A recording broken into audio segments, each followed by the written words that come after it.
All right, we're live. We're live. Yeah, so you see, the issue is that all the buttons on the Rodecaster are like bright colors, like Mhm. your yellows, your reds, bit of blue in there. Yeah. And then if you, I don't think he knows it does this. Hang on, see if you can hear. I got the sound effects on. He doesn't know that it does that yet. So once he figures that out, I'm fucked. You're fucked completely. Yeah. But yeah, every time I come in, I turn it on and it's like, oh, it's not accepting it. And then I'm like, oh no, it is. It's on, but I can't hear myself. Why can I not hear myself? And then I look and all the dials are like up and down and all over the place. Yeah. So I have over 100 podcast episodes, and the only thing that I have is a mic. I don't have any fancy, like, I don't know how, like, see, even for my solo episodes, I use an online voice recorder. Literally just hit play and then upload that. I'm so not a clue about anything to do with podcasting. Like, yeah, I mean, neither do I really. This is all just like stolen.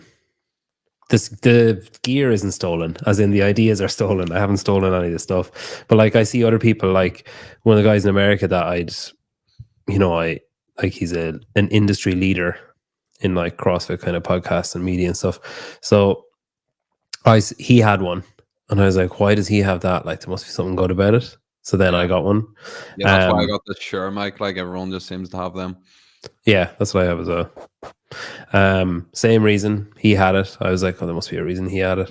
But he does live call-in shows, and I cannot imagine the stress of doing that. When did you put your name in here? You did, Sean. I'm going to change your name to your Instagram. Okay, all good. Just if people want to find you, they can. So Sean Casey is who you are. Mm-hmm. And you're at SCAC Fitness. Oh, I'm typing in the wrong window. This is a prime example of me not being able to do two things at once. I can't speak and type. Not a multitasker. No, I often think I am, and then quickly realize.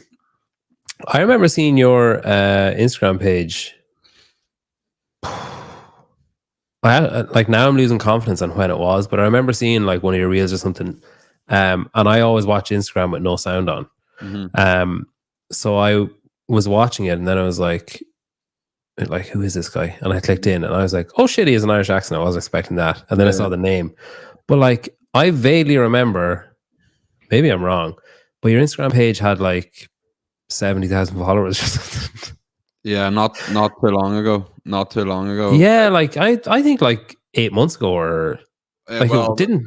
A bit longer than, probably about a year and a half ago, I had that many followers. But yeah, it's grew massively. It's a bit surreal. Even like how you meant to process that, like 1.9 million people. That is nuts. Like, that's a nuts number of people. Yeah, crazy.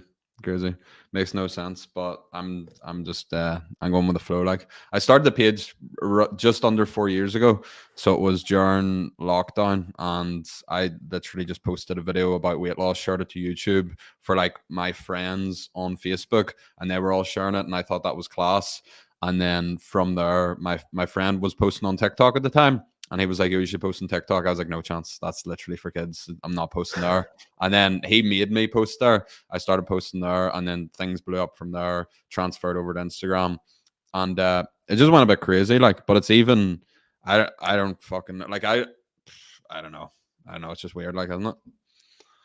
So, yeah, because I have the same thing about TikTok, where I think that the thing I don't like about TikTok is that Instagram seems to be kind of going the same way now, but there's no there's no rhyme or reason to it, as far as I can tell. It's just like, something will just hit. Like, if you make 20 videos, one of them will just skyrocket just out of sheer like look at the draw. There's rhyme and reason. Is there? Scroll up to the top of my profile, and have you looked at the social circle? I've looked at the. Is this gonna be a pitch now? No, I've seen the page. It's not gonna be a pitch, but like, just scroll down. These are all the people that I've helped grow their page. So like there is a bit of a I watched this guy's video the other day, and it really fucking pissed me off that he didn't do anything with his notebook, and I don't know why. It got me so annoyed. Through the whole video, he's like taking it out, open it. I'm like, what's he going to do with the notebook? And then it just video ends, and I'm like, what was the notebook for? Yeah, but yeah, there's a bit of rhyme and reason to it. There's certain criteria that I try and hit on each video but sometimes you're right, just random videos will take off for whatever reason. But yeah, I sort of started that about 2 years ago, about that, coming up to 2 years ago. But yeah, it's been pretty cool to help other people grow too. I don't know what the crack is with this podcast, so because I was looking at all your other guests, like, and they're all like elite level CrossFitters, like, and I was like, what's the fucking story here? Like, what do you want me to talk about? I was gonna text you yesterday and say, so Tia was my last guest, so there's no no pressure at all there, no pressure at all. How do you follow up? I want to. There's a lot of stuff I want to talk about. Fuck, I'll wait. So whereabouts do you live? Somewhere up north, anyway. Yeah, I live in Banbridge. Okay, and you train in EST, or is that regularly or semi-regularly? Or I train in EST. Yeah, that's where I started. Are you doing the open? Yeah, I done the open there. So I'm actually injured at the minute. My shoulder's injured. So watch this, right? See my left shoulder? Yeah. No problem. Right shoulder? Oh. I'll only go to there and see if I want to get it up. I have to pull it like that. They reckon it's something under the collarbone. I don't know. It's fucked anyway. But basically, I'm training around it at the minute, seeing what I can do. I can't do any barbell pressing. I can't do any kipping. I can't do any. Were you able to do the snatches? So yeah, I was able to dumbbell snatch. So you just got the other hand and pulled it up. No, like it's weird. Like I can go like that, and I can go like that, but I can't go from front rack. I can't go up. So I can't barbell press, but there's some movements that I can do. So I actually got lucky enough with 24.1. I was able to do that, and that was my first open that I've done. I enjoyed it, so I did. It was good. I enjoyed the vibe in the gym. Everyone was doing the same workout, and everyone worldwide was doing the same workout. I think that's extremely cool. Because then, like, I got my sister, she started training CrossFit in Manchester, and she's only been doing it for a few months, but even she was doing the open, and I thought it's just so cool, like, that everyone's doing this same workout. So yeah, I was able to do it. I was absolutely fucking punctured after. I probably won't be able to do the rest of the open with a shoulder until I get this sorted, but if it's a workout that I can do, I'll have a rattle at it. I'd say, can you do gymnastics and stuff like pull-ups or? I can't, not at the minute. I can't even do a pull-up or fucking toes to bar or anything. I can't really hang. You could enter the adaptive division. Is that a thing? Yeah, I mean, it's for people who have one arm, but you could just say, well, technically, I only have one functioning arm at the minute. Like, take the gold medal in the adaptive edition. Like I could do that.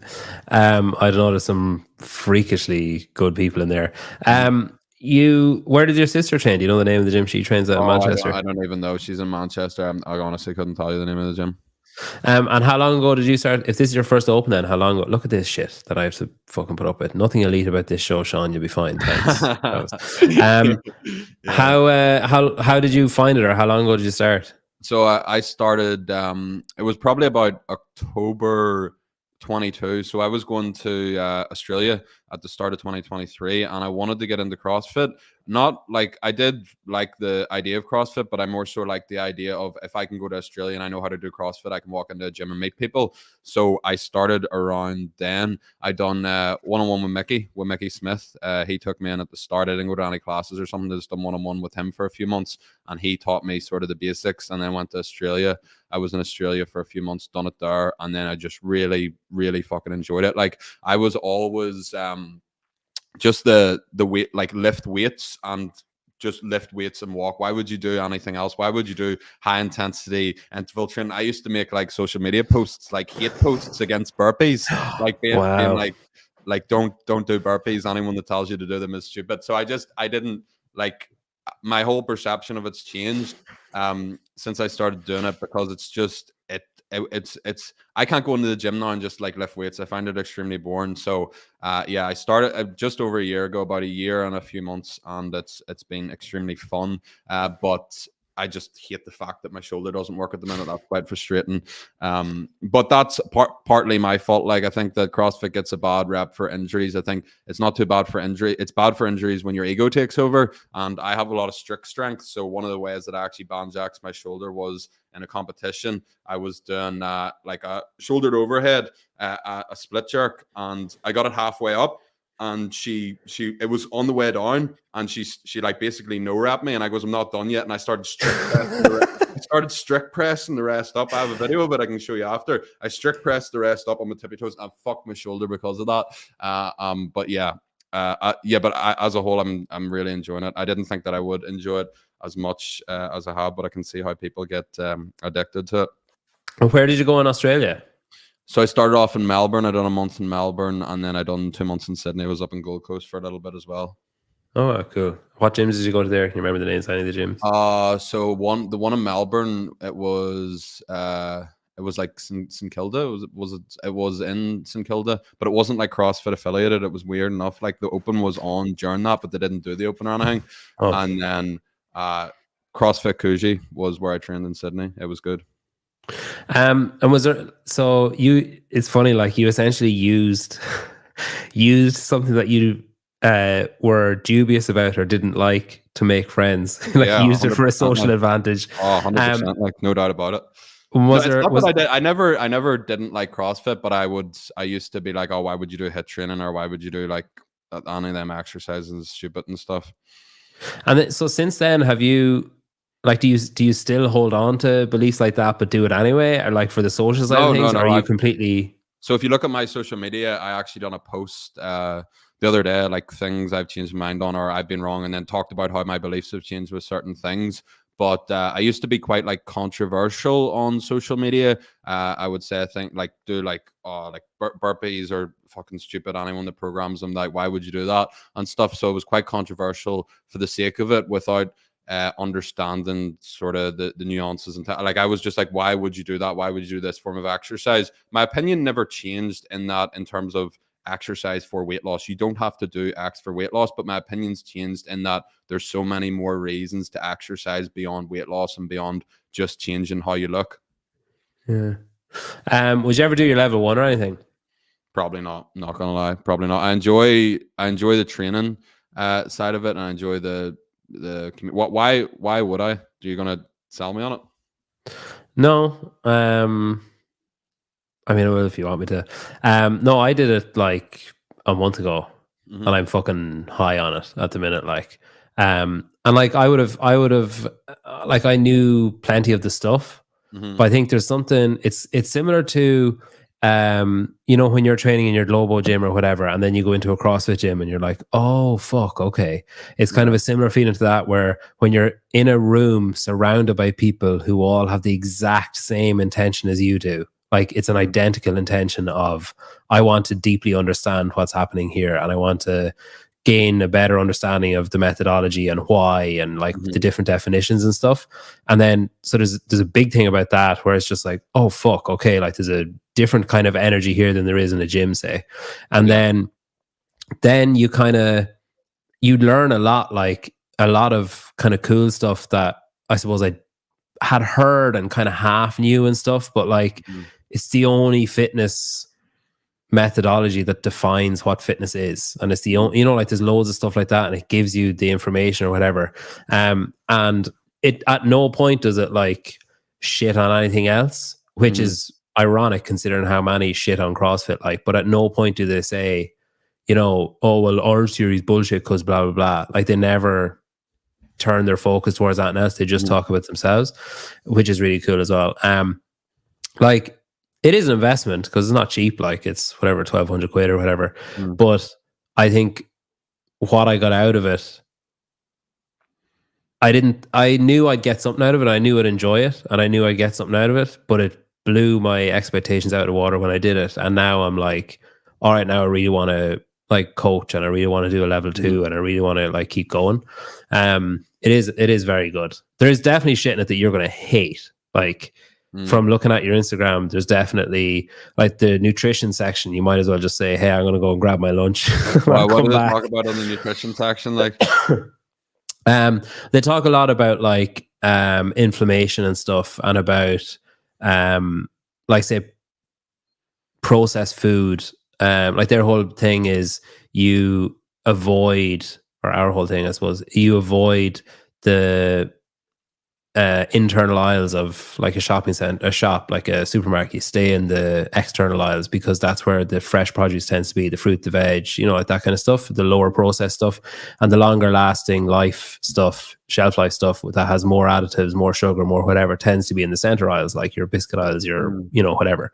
That's super interesting from a performance standpoint, because a lot of these highly processed sugary foods can be extremely beneficial for performance, and you see a lot of the top actual CrossFit dietitians recommending that you strategically eat foods like this, not just go and eat them for the sake of it. I think we're recording a podcast tomorrow, else next week. Do you know Taylor Ryan, the sports dietitian? She does a lot of the top CrossFit athletes, but I've seen content certainly on her page and others' page about like how you can actually use food like that, particularly if you are an athlete, to fuel your performance. Fast acting carbohydrates and stuff can be extremely beneficial. So I think that being able to use that food strategically instead of fear it and be like, I need to avoid this, I can't go down these aisles because I can't eat this certain food. A lot of the time it can create an unhealthy relationship with food, and a lot of that stuff comes from a good place. We should prioritize nutrient dense food. Anyone that thinks that we shouldn't prioritize nutrient dense food for the most part is an idiot. Obviously that's where the majority of your diet should come from. However, being able to implement a chocolate bar here and there, or strategically have some gummy bars when you have a CrossFit competition, needs to be not fear mongered around. It's not smart nutrition mentally or physically. Yeah, I suppose I couldn't be further removed from an elite athlete. So me needing to worry about like, oh, I better get my fucking powdered Gatorade or my Snickers bar or whatever. So I think, if I was Mickey Smith and I'm heading to, semifinals or whatever, different story. But I suppose the level one even is if you're doing like a double session, like we have the Metcon and then the heat, and doing a like say for example a Metcon first and then heat after. Heat's like just more cardio based stuff. Yeah. If you're doing that double session, even just knowing to take a Lucozade Sport in between them or some fast acting carbohydrates, it's so simple. The stuff that you can do is so simple, but it helps massively. I would say, I think that's the key comment, is for like general pop, not like, like but athletes. even for general pop, I think it's even more important not to fearmonger around foods and say that you can't eat this or you have to avoid these aisles, and instead showing people how you can actually use that. You don't have to be an athlete to use foods like that to your advantage. Yeah. Would it not depend on your goal though? Like, as in, if your main intention is weight loss, and like say for me, like my main intention is weight loss, and would, like, I don't do any double sessions or anything, but like if I was, I still think a fucking banana or whatever would be a better choice for someone like me who's like, all right, I'm going to do 2 sessions, as opposed to drinking calories, or you know what I mean? Yeah, it would probably be a better choice if you're trying to control your overall calories. But then even for someone like you, whose the goal is weight loss, it's just about understanding that you could eat a food like a chocolate bar or something like that in moderation, even if you weren't planning to use it to fuel your performance, Yeah. I'm interested in hearing more about what's their fundamentals on nutrition in the level 1 CrossFit, apart from avoiding certain aisles. Like what are they teaching you to do? It is based, like the majority of the discussion is based around eating whole foods, and then they have in the 100 words, like they have amounts, but it's like not very specific amounts, not like grams or anything, but it's like eat meat and veg, like some fruit, as in like don't eat as much fruit as you would meat and veg, but you can like eat some. And it's like, nuts and seeds, fine. And then it's like little starch, as in don't eat too much starch. And then no sugar is like, as in refined sugar, or, like not naturally occurring sugars, I guess. Then they talk a lot about inflammation, and how inflammation is to blame for an awful lot of the problems that we have in the health system. And they talk about one of the actually fucking terrifying things they said, and it never occurred to me before, But when we were younger, like certainly when I was younger, I remember type 2 diabetes used to be called like adult onset diabetes, that was the name that was given to it, but they had to change the name to type 2 diabetes because it wasn't 60-year-olds that were getting it anymore. Now it was like 12-year-olds, 15-year-olds and shit. That was like, I was like, fuck, I actually knew those two pieces of information, but I never connected them to each other. Do you know what I mean? Yeah, it's scary. It's scary, and I do think that there is a major problem with nutrition at the minute, and everyone's approach to it will be different. Like, I think that anyone that recommends you eat nothing but whole nutrient dense foods, cut out sugar, that comes from a good place. That comes from a place of wanting to help people, wanting people to be healthy. However, it's far separated from Gen Pop and the average person, because your ability to only eat nutrient dense whole foods 24/7 all the time is not possible. You're going to go to a friend or family member's birthday party, you're going to have a bit of cake, you're going to have a biscuit, you're going to go to the cinema, and you're going to eat popcorn because you're a fucking human. You're not a high level athlete, so you're not living for 24/7 trying to only eat whole foods. But when you have the expectation that this is what you have to do, you think that you have to do that all the time, and then when you do have a slight slip up, when you do eat a bit of chocolate or some cake, you think that you've went against the rules, and you think that this is the worst thing in the world. And since you've went against the rules now, you may as well, it's like an on-off switch. You've just hit the off switch. So you'll turn the on switch back on Monday, and then you binge for the rest of the weekend because you fucked everything up already. Whereas my approach has been like, yes, let's prioritize nutrient-dense food. But if you eat a chocolate bar, right, there's 3,500 calories in a pound of fat. So you had one chocolate bar, it might bring you a few hundred calories over your maintenance. You haven't even gained a pound of fat. You can just go straight back to normal without having to feel guilty about it. Whereas when we set this unrealistic expectation of whole nutrient dense foods all the time, on the surface, it's a good recommendation. It makes sense. Why would you argue against eating whole nutritious foods? That's stupid, Sean. That's the most ridiculous thing ever. You're arguing against people eating real food. You're encouraging people to eat processed food. No, I'm just not stupid. Like, I understand that in the real world, you are going to eat processed food sometimes. So it's about your thought process around that, and understanding that a little bit here and there is completely fine, as long as the majority comes from them nutrient dense whole foods. Because I don't know many people that can just eradicate them from their diet completely. Some people can, and then you hear these people on social media being like, "Oh, I can do it, you can too." But like, I don't want to.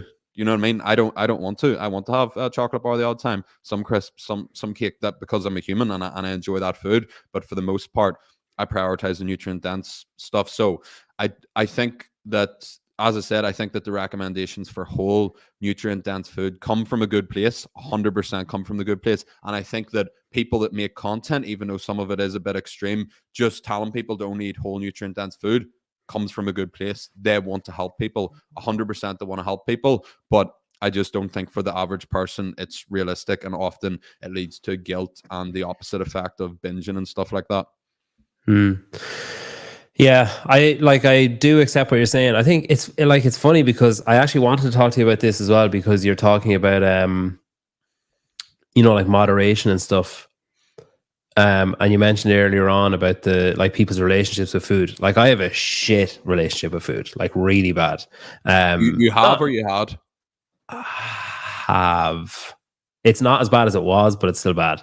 But like I can almost feel if I eat like a fucking, I don't know, like a bar of chocolate or something, I can almost feel my brain chemistry change. Like, I can almost feel like receptors firing of being like, oh, you need to eat more of that shit. Like, that's, that was nice. Like, you need to have like, and it takes like 3 days for that. Like, it's an internal argument of like it's way harder in that an initial period afterwards. For a couple of days, it's way harder to argue, like to dampen down kind of cravings or whatever, or like a desire to eat something else, and to just like fucking blow the doors off. And it's like, so when I hear like and it's a common theme, like what the fuck is his name, guy living in Australia and he's from England, James Smith, like he talks about it as well. Like, loads of nutritionists talk about it, about like, it's moderation and blah blah. But like, I think I'm the type of person, I just cannot do moderation. Like, I don't physically have it in me, or mentally. There's certain foods that I won't moderate. Have you ever had Biscoff spread?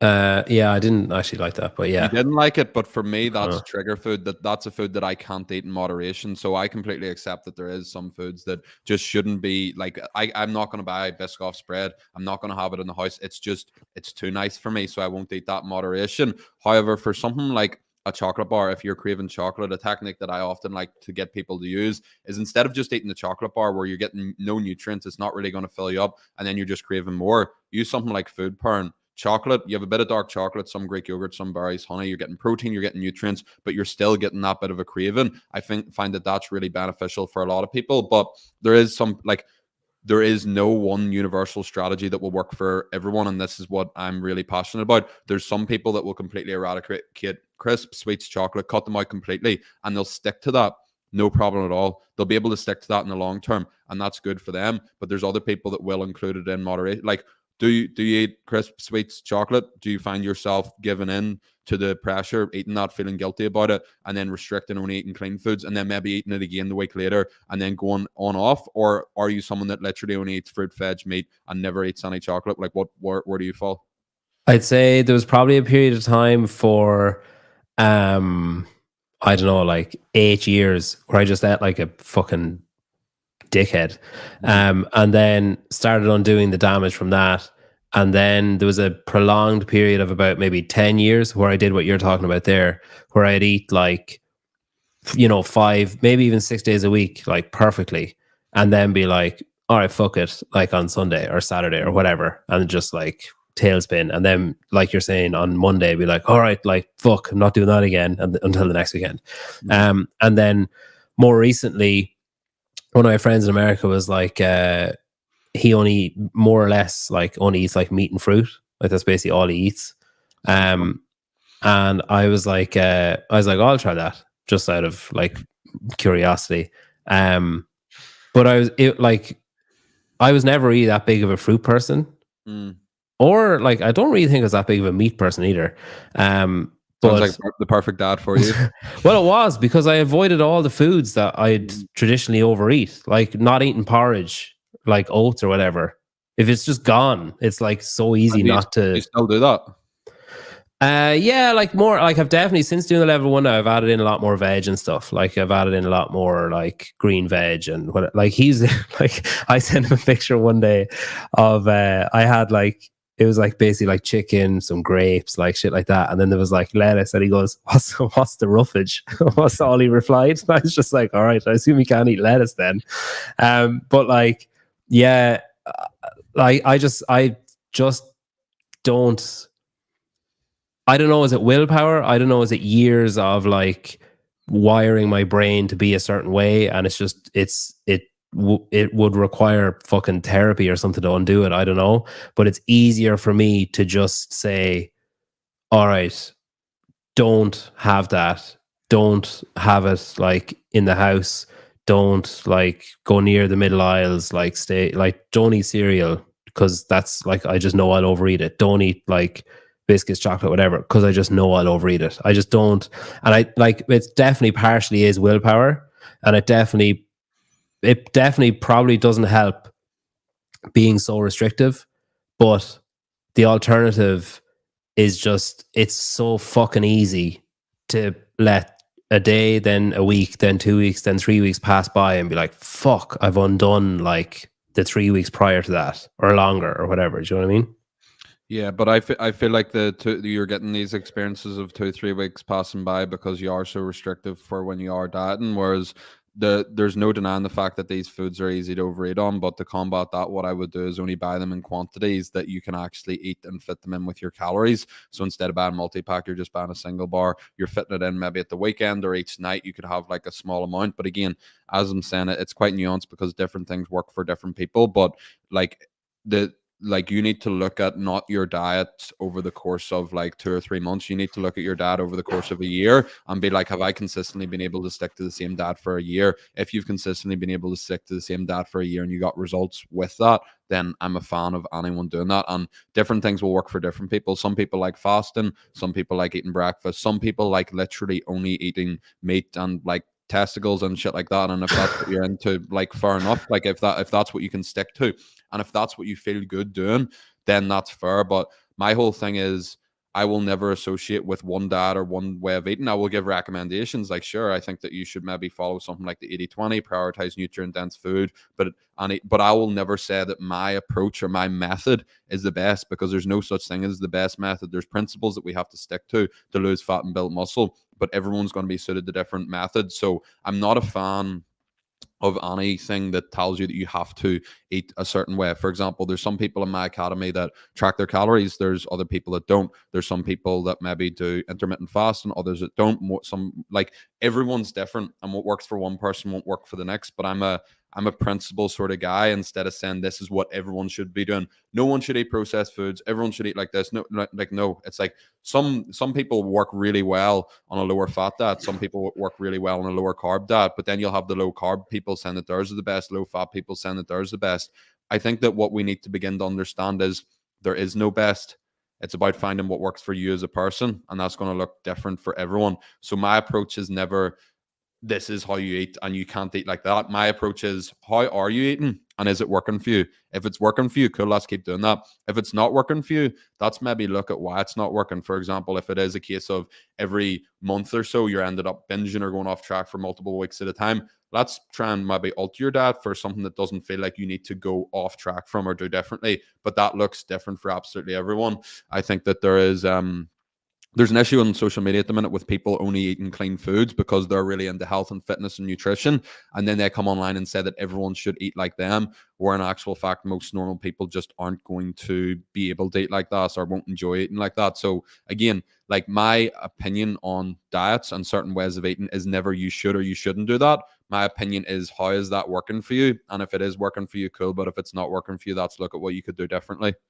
One of the things that I really like about the meat and fruit is that, like, I was told at the start, it's like you essentially cannot like overeat on meat and fruit, because you'll just, like, the meat is so satiating and the fruit is so, like, sickening that if you eat too much, you know what I mean? Whereas, like, if it's you'll probably shit yourself before you overeat on it. Like, yeah. Oh, I had one really fucking rough day, like one really bad day. I brought my kids swimming and my wife was there's like a baby pool. I didn't shit in the baby pool. My wife was in the baby pool with, like, our daughter, and I had my son in the changing room, and I was like way late coming out, and she was all right. And I came out and she was like, "You all right?" And I was like, "Oh, my stomach is like, it's something bad is wrong with my stomach." And, like, I went into the jacks like 3 or 4 times. It just passed. It was just like a ridiculous cramp, but it passed and then never happened again after that. But yeah, it's probably just like a fiber thing or whatever. But it's like, it's interesting, and it's like I like the fact that you're saying that, like, there's no one way or no, whatever, because I think there is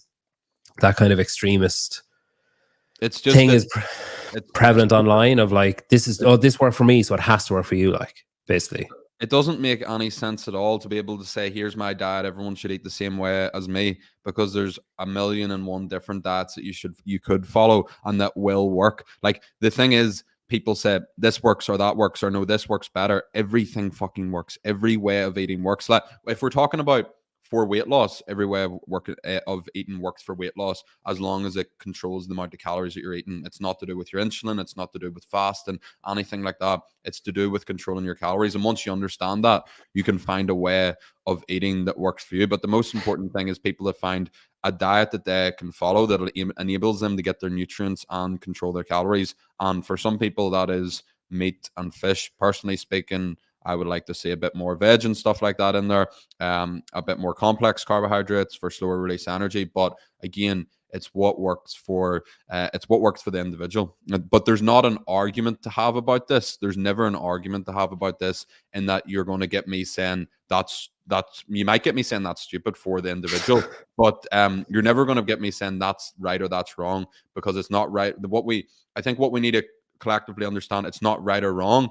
It's specific to that person. What's right for that person might be wrong for that person. And we can't all just copy the same way of eating just because someone else is doing it. And see, once we understand that, it gets rid of all the arguments online about what the best diet is, or how it's like, once we understand, look, there's principles. I think universally we agree on controlling your calories. Universally we agree on mostly eating nutrient-dense food. Where people disagree is eating any processed food at all, any high sugar foods and stuff like that. But I just think that if you find an approach that you can stick to that allows you to maintain a healthy weight and get nutrients in, we can stop stressing about it now. You know what I mean? There doesn't need to be a big fucking mystery about the best diet for weight loss or the best diet for this or that. It's like, find what works for you and chill. Yeah. Have you changed your food or anything since you started CrossFit? Like, have you found yourself needing to eat more or needing to eat differently? definitely more calories and probably just more awareness about like carbohydrate timing and stuff. But I'm not even like big into performance nutrition. I don't work with people for performance nutrition. I work for general population that want to lose weight, but I found myself leaning more into fueling for performance. And it's not really that complicated. It's like just having a heavy carb meal, like 2.5 hours before a session. If you're doing a double session, some quick acting carbohydrates and stuff like that. But definitely have needed to eat more since I started training CrossFit, but eating more for me is never a problem. I love food a lot, so I'm put it like this: I'm never underfueled. Did you play sport and stuff growing up? Yeah, so I boxed from the age of about 8 years old for 10 years. Wow, to what level? So I won 4 Ulster titles, but I liked the drink too much to ever win an All Ireland and fully commit to it. What age did you say you were? From 8 to 18. So what age did you start drinking then? 13. Fuck. Yeah. Right. Okay. Yeah. How did that happen? Did your dad give you a drink at Christmas one day and was like, I made a mistake? I'm just extremely I'm extremely curious. I wanted to know what the crack was with drinking. Like everyone's doing it, everyone's getting like, see, when I had my first drink down at the park, 13 years old, fucking loved it. Like I was like, why would I care about boxing and stuff like that? I can just do this every weekend. So for me, it's like curiosity killed the cat. You know what I mean? I was too curious, way too curious.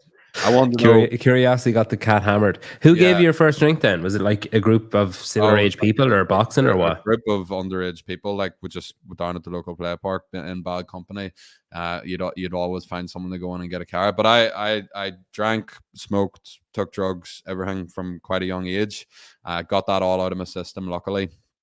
Haven't touched alcohol in 400 days now, over 400 days now. I done a year sober 2023 while I was in Australia, and for the rest of that year, just because I had heavily relied on alcohol my whole life, and I wanted to do that year sober, a year off it. The year's up now. I can't take a drink at any stage. I just haven't happened to have a drink again, but alcohol was definitely a big part of my life from a young age, and took my focus away from a lot of things, like definitely did. But I'm so glad of it, because it, like, if I never like got that out all of my system, like if I only discovered alcohol and drugs now, I'd be fucked. Like when did you take your first drugs then, or what was it? Like smoking weed and stuff from a young age, but like hard drugs like 17 18 sort of. What hard drugs? Like all of them, like yokes at once. Yokes, coke, like all, like whatever was going. Like it was just way too normalized, like, and I enjoyed it way too much. Well, I thought I enjoyed it at the time, but what's so just for our American viewers, yokes that's like ecstasy, is it? Ecstasy, yeah. What other ones? MDMA? Yeah, that MDMA and ecstasy is basically the same thing. Is it? Okay. Yeah. I'm showing my naivety. No. It's slightly different. Ecstasy is like a pill form, and then MDMA. Well, ecstasy is meant to be MDMA in pill form, and then MDMA is in like a powder or crystal. But I talk a lot about drugs, and I'm quite open about it. But I try and educate people from a place of like, please don't. I don't think that telling people not to do drugs is that helpful. But I try and talk about my experiences with them, and like how like they can literally take over your life, and then use my platform to try and be a relatable figure that shows a younger generation, look, I've been there, done that. It's fucking not worth it at all, and it's so normalized now. Everyone's doing it. Please don't do that. But yeah, it's scary. Like, but again, I'm so thankful for everything that happened the way it did happen, because it enabled me to sort of build what I have built. Like. Corey says we have 2 yokes at the gym. Yeah, you've gone from taking yokes to carrying yokes now on your back. Yeah, it's crazy. That is that's fucking nuts. So were you living at home at the time, or had you moved out, or what? So I lived away for uni. Okay. So I lived down in Belfast. And did your parents, like when you were coming home the weekend, or were your parents like, oh God, he's really fucking himself up, or were they even aware? No, they didn't have a clue. They just thought I liked to drink. Like they didn't. They didn't have a clue, or they actually didn't have a clue. yeah, I No, didn't so really. weren't concerned or nothing. I didn't cause any trouble. Like I didn't steal money. I didn't get in trouble with the police. Like I just loved a good session. Like, but no one sort of like I didn't do anything bad when I was on the session that would get me in trouble or like give me that bad of a reputation. Like How did it take over your life then? Was it just the desire to keep going and that's spending all I money on was it and stuff? doing. That's all I was doing. Like, just because people didn't know and didn't see it as a problem doesn't mean it wasn't a problem. Like, I was Yeah. drinking, taking drugs multiple times a week while I was at uni. But since I was at uni, there were no one's. Oh, he's at uni. It's no problem. But it was like, and then just in terms of like mentally as well, like I had quite bad anxiety and stuff. I was like really confident, outgoing person, and then I was just like a shell of a person, like really crippled with it. And then I just made the decision one day, like, fuck this, I'm out. I can't do it anymore. And I just stopped. When I haven't took drugs in like 4.5 years or something like that now. Well, I said drugs, alcohol is technically a drug, and I would still drink. Obviously, I've done the year off it, but drugs, like illegal drugs, I just stopped one day and I was like, nah, I can't do this. What was it? What was the initial period after you stopped like? Like, was it a steep So I wasn't. chasm? So I wasn't a drug addict. So there was no withdrawals. It wasn't like I was taking drugs every day. It was just like social, like a few times a week. But when I stopped taking drugs, I started focusing on just fitness and nutrition and transforming. And at that stage, I was thinking about making a comeback to boxing, but then lockdown sort of fucked that one up for me. The championships got cancelled. So I put it like this: I quit drugs in like the January, and then I just done my own like body transformation and stuff like that. Got into fitness, got into reading, and then by May we went into lockdown, and I started a YouTube channel, and then never looked back. Did you change your social circle then?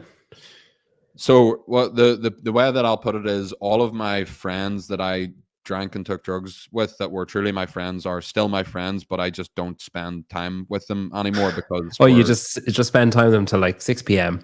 Yeah. And I would like I'd meet up with them and stuff like that, but a lot of the people that I was drinking and taking drugs with, what you need to understand is a lot of people think that they have these great friends, but once you stop drinking and taking drugs, you're actually not doing anything with those people apart from that. So I found that my social circle completely, like it eradicated because of lockdown. No one was with each other anyway because of lockdown. And then after lockdown, I'd started all this online stuff and I was like, I don't want to go back to doing what I was doing. And now I've got a completely new circle of people from people that I've met online through the social circle and stuff like that. So it has changed, but all my, like, I'll see my friends in the gym, I'll train with them and stuff if I see them there. It's not like I'm like, oh, cut all these people out of your life, they're toxic. It's like we have a lot of good stories together and we'll still have the crack, but I'm just not spending every weekend with you because I don't sniff coke anymore. What made you stop drinking then?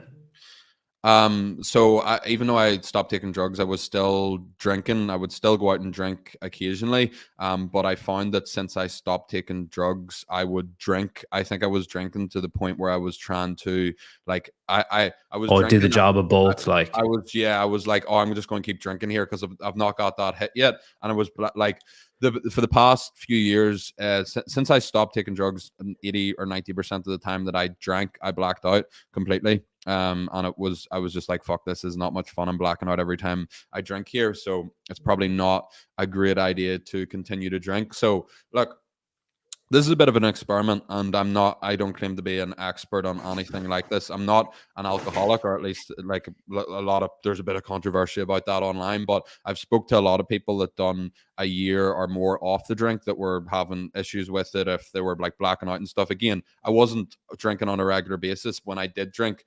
I just found it was having a lot more cons than pros.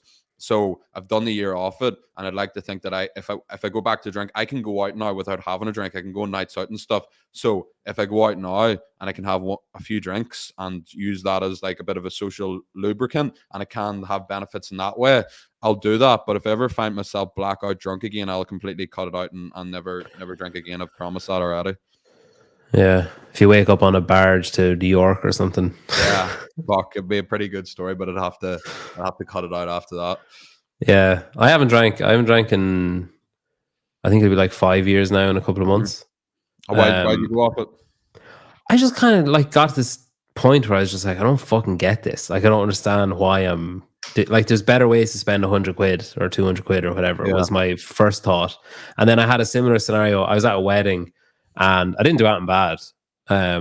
But like, I had anxiety the next day because I couldn't remember. There was like 2.5 Yeah. hours that were just totally gone from my I'm, consciousness. And I was like, I could have murdered someone. And like, I I'm have no memory. your brain has a bad habit of going to the worst case scenario. So when you wake up after blacking out and not remembering things or even speaking with people and the conversation is a bit of a blur, your brain will automatically go to the worst case scenario. And when you drink alcohol, there's lots of things that make you feel good. But then when they're leaving your body, when you're hungover, you feel way worse than usual. That's why you get the hangover. But the hangover isn't just physical, it's mental as well. So when you are hungover the next day, you don't remember what you did. It has extremely poor effects on your mental health. A lot of people are like really struggling with their mental health, but they don't realize it's because they're in a loop of drinking every weekend. Again, definitely not everyone. There's people that don't even drink alcohol and have bad mental health problems, but there's a lot of people that are struggling mentally.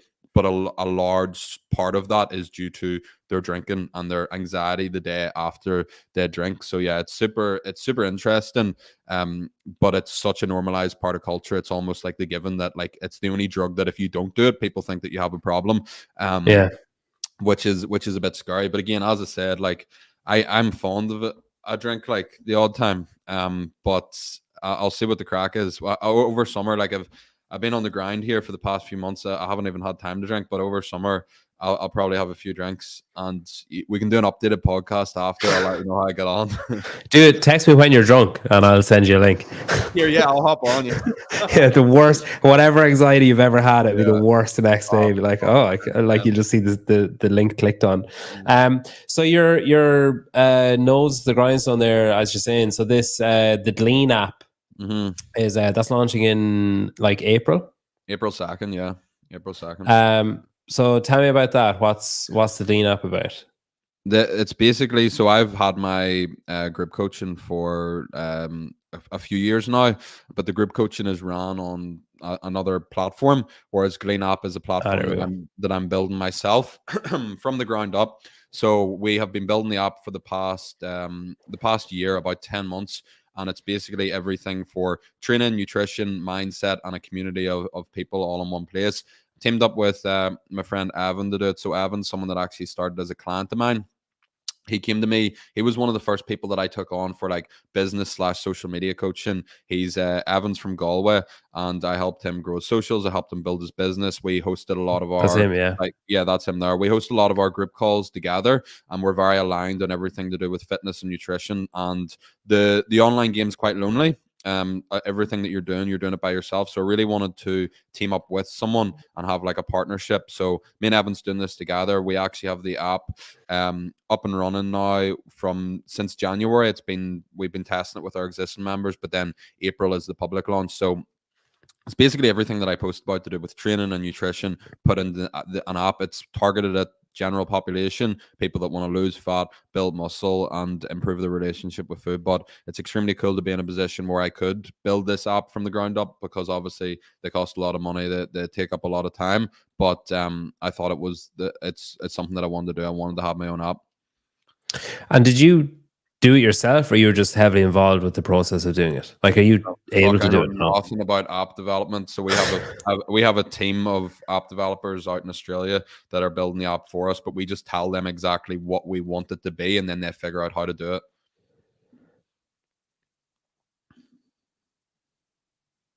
So it's advice essentially, and like educational content for people who want to Yeah, improve themselves.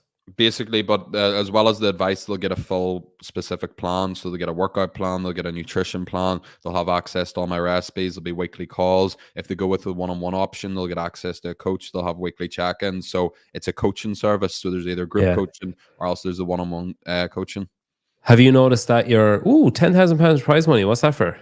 That's for the challenge. So the challenge will either do eight weeks or 12-week challenges. And it's not just about who can lose the most amount of weight or have the maddest physical transformation. It's about people that get involved in the community, do things in a sustainable way, improve their education. So it's quite a holistic approach to all things health, fitness, and nutrition. It's not just like a body transformation challenge.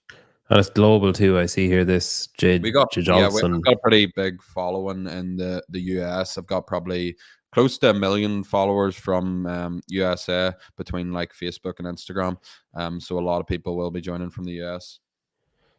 Get that follows on there. Have you noticed that you said there that you do training plans for people? Have you noticed that that's become more like CrossFit or HIIT based since you started doing it?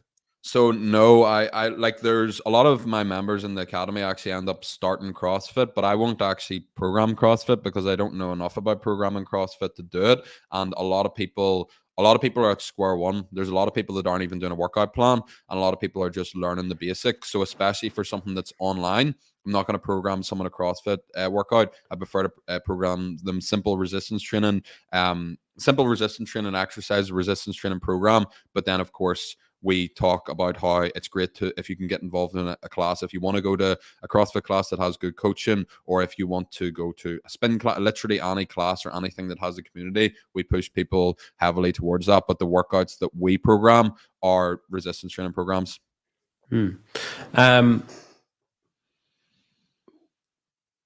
Fuck, I had a question. It's gone totally out of my head. I want to show the gym that you go to, just if anyone's ever in the area, because I like the lads, Emmett and Mickey. Um, they're doing a competition soon. Yeah, here it is. Yeah, so I'm actually entered in it, but the dodgy shoulder, I don't know if it's going to be repaired by then. You've a couple of months. It's yeah. Well, I like to think so, but hopefully it doesn't have to get surgery or anything like that. Because it's been a few weeks. I've been to physio and stuff, and they're trying to figure it out. But all being well, I'll be in it. I done the competition in October. It was good.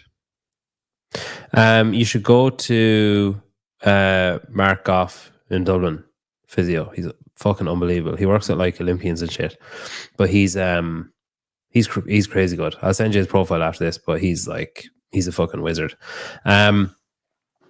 The social media thing then, like 1.9 million, that is fucking terrifying that there's that many people, obviously not all on at one time, and if you put up something there isn't 1.9 million people, those 1.9 million people won't all see it or whatever because of algorithms and shit.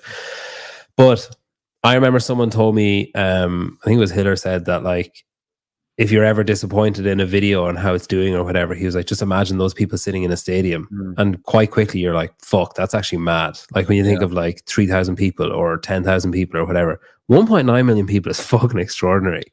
It's hard to fathom. It doesn't make any sense. You can't really process it at all. Was there a moment like where it tipped? Like, was there a moment where, like, because now I imagine, because I think I checked your page like when we talked first and it wasn't at 1.9. So is there kind of a snowball effect where you get to a certain point and then it's just, all right, it's gone now, it's just going to keep going?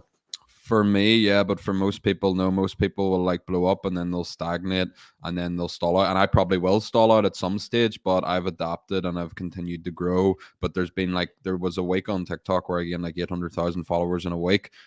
There's been like on Instagram, I've gained like 300,000 followers in a few weeks. But usually it goes up like between 20 and 50,000 per week, which is a bit mad at the minute.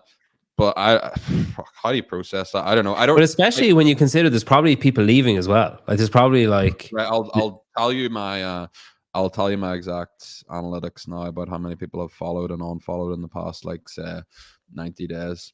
But yeah, it's fucked. So let me see. Previous 90 days update. So in the last 90 days, 722,000 people have followed me, and 118,000 people have unfollowed me. Fucking hell. Yeah. So there's a net gain of like 600 odd thousand or whatever.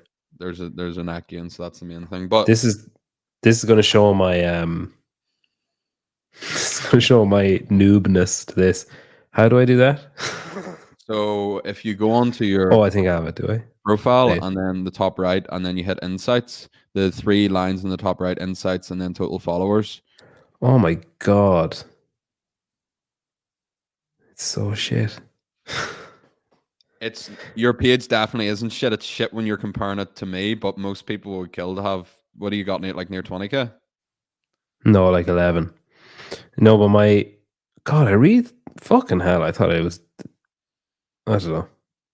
Anyway, that was depressing to look at after hearing your numbers. That's like standing at a urinal and you do that glance, you're like, oh fuck. But for me, following is just like a numbers game where it's like I like to gamify life. It keeps things fun. You know what I mean? You live and you die. You may as well play a few games in the middle. So for me, gaining followers and stuff is like something like, it's, oh cool, you're at the next level. It's not like I want X amount of followers. I don't think that my life is going to be complete once I get 2 million followers, just like I didn't think it was going to be complete once I got 1 million followers. But for me, what I always want is progress in the right direction. It shows me what I'm doing on social media is that something that I'm doing right. But in the real world, no one gives a fuck how many followers you have. No one actually cares. It literally means nothing. And if people treat me differently because I have followers, like if people are extra nice to me because of a social media following, that means fuck all either, because they're only treating me nice because of a following, because they think that they can get something out of it. So look, I love social media. I love growing my following, but at the same time, and I love the fact that them followers are real people that I can help, but at the same time, like what it actually means in real life, it's fuck all. Like a lot of people walk around with this big massive ego because they've got a bit of a following and they think that they're the man. It actually means fuck all. But for me, it's like a gamify thing. I think there's like a lot of people think followers are the be all end all. You need followers, like that it means that you've made it or you're successful. I don't think that, but I also I'm logical, so I know that followers matter, because followers are an increased amount of people that I can help. I can scale my businesses more. If I didn't have as many followers, I wouldn't be able to launch a recipe ebook and stuff like that. Wouldn't be able to build an app. So they're extremely beneficial, but it's important not to put too much weight in terms of like your ego and stuff like that on a follower count, because you'll quickly realize that it doesn't fucking matter. Yeah, I think I used to, like, numbers used to annoy me a bit and stuff, where I'd be like I think I put out like good content and stuff, and it used to frustrate me that someone, like people that I don't think put in the same effort or have the same output, are rewarded differently for it, and that used to frustrate me. And then I just kind of, about like, I don't know, 2 years, I was just like, up until literally 45 seconds ago when I looked at my 90-day followers, I didn't give a shit between 2 years ago and like 90 seconds ago. But I just kind of started thinking, like, I mean, literally, what fucking difference does it make? Like, you know, eventually people that want to see it will gravitate towards it, and people that don't won't. And eventually the people that are, you know, like disingenuous or lazy or, you know, repurposing shit will just get found out eventually. And it might take a month, it might take 2 years, but eventually it just, law of averages, it has to happen. Like, yeah, I think with stuff like that, it's always best to be logical instead of emotional. So your emotion wants to tell you that, oh, you're an awful person, or like it's the end of the world because your video didn't perform. And then some people will be like, oh, don't look at likes or don't look at followers at all, because you get really emotional. But instead, what I say is, don't get emotionally attached to it, but instead be logical. You've had this video, and this video that have all done well, but this one, and this one didn't do well. What do these have in common, and what do these have in common? And how can we use this data to make better content going forward? And there's a major lack of like, well, I'm actually not, like, I could be completely wrong, but I don't see a lot of like CrossFit, like high level CrossFitters, or even like CrossFit coaches making good content. I've got a couple of CrossFitters that I'm trying to help out. There's a couple in the social circle that I want them to make better content, but I think that there's a gap in the market there too, because traditionally a lot of CrossFit is just like posting your own workouts and what you're doing, whereas if you could actually take your information and make content to help people, then content would perform better. But it's always like, it's about being logical about it instead of emotional about it. And there's always a reason why certain content performs and certain content doesn't perform. When we think about average over time, obviously you'll get the odd video that is good but doesn't perform. You'll get the odd one that is not so good but for some reason does perform. But I think this is why I've been able to grow following so much. It's always looking at logical and looking at the data and then analyzing the data and seeing what I can use going forward to improve it. It's interesting, like, and there is, I think, like, you know, with time at my disposal, I've convinced myself, like, it's just like, it's, if you either understand it and you can manipulate it to suit, or you manipulate yourself or your own content to suit. Like, Andrew Hiller's a perfect example. He put out a video last week, 150,000 views or something on YouTube. Like, everything's just like going upwards. And like, to the outside person looking at his content, it's like scattergun and like there's no logic to it. But then when you actually start piecing together the different videos and the trends that he does and when he does what he does and why he does what he does, you're like, oh fuck, I get it. Like, I understand what's happening. And like, he'll send me analytics and stuff and I can't even fucking understand what I'm looking at. And I'm like, good? And he's like, yeah, really good. Like, cool. Like, you know, it's just like it's shooting over my head. But like, yeah, I think it's the type of thing that when you have time and you can sit down and you can analyze the different things and look at the different trends and look at the different, even like outside of your own work, look at the different trends of other people and like what's currently successful and whatever. Like even like when I make fucking reel or something, I put like 3 hashtags on it. I'm like, oh fuck it, I don't care. And it's just like someone will see it, and if nobody sees it, I don't care. I find it funny or I find it entertaining or whatever. I think, yeah, like if it was fully my livelihood, like, you know, the follower count does matter to a certain aspect. Like it doesn't actually matter to me, but I know it matters to other people. As in, I know if I'm talking to someone who wants to sponsor the podcast, the first thing they're going to ask is, right, how many followers does he have? How many subscribers? How many views? Whatever. That's the first thing they're going to ask. So it matters in that respect. But like, as you say, grand scheme of things, it's kind of like, oh fuck. Like, I mean, if you want to be involved, be involved. If you don't, just find someone else. And if you're only sponsoring someone because they have 20,000 followers, I mean, you can have an audience without speaking to them. Yeah, exactly. Yeah, and there's nuance to that too, like, because there's like people could have 100,000 followers, but they don't have an engaged audience, so they don't have an audience that's actually going to buy whatever the sponsor's selling to. So yeah, it's interesting, that side of things. Or the followers themselves were bought. Yeah, that's a big thing as well for a lot of people. They'll just buy their followers, but you can tell straight away because you can't actually buy views. So if someone's bought their followers, their view, like I see people that buy their followers and buy their likes, and their videos got like 500 views and like 600 likes, and you're like, that why the fuck are you doing it? Like, who the fuck do you think you're fooling here? Like, it's it's funny. It's funny how people will do that. They will buy followers and likes to try and impress other people without realizing that the whole purpose of why them followers or likes are valuable is because they're real people that will purchase off you or that will connect with you. But we live in a bit of a fucked up world where people think that they need to give in to peer pressure or not even peer pressure, no one's pressuring you, but given the societal pressures to make their Instagram profile look a certain way without realizing why it should be like that. It's interesting as well, though. I think Hiller actually discovered last week that you can buy YouTube views, so like accounts to sit. So if you have a video, like you say, if I was going live now, I could have 150 people waiting to watch it, even though they're just not real people, and they don't comment, don't engage, don't anything, but it's just a number in the corner, and then that boosts it on the algorithm. So then once the live show is over, it's going to be shown to more people because it's like, whoa, 500 people watch this live. Fuck, it must be incredible. Let's show loads of people. But you know, you have to assume that eventually that'll be found out the same way as other shit is found out. I know fuck all about YouTube. Like that's my downfall. Yeah. Well, all the money's in TikTok anyway. All right. I'll let you go. Thanks very much. If anyone wants to find out more about it, they can go to @SKC Fitness. I would describe it as a no-nonsense approach to nutrition that's full of nonsense content. That's a great way to put it. Yeah. Thanks very much, man. I really appreciate your time. Good luck with your shoulder. Hope you get sorted. It's been a pleasure. All the best. I'll see you later. Cheers. Thanks.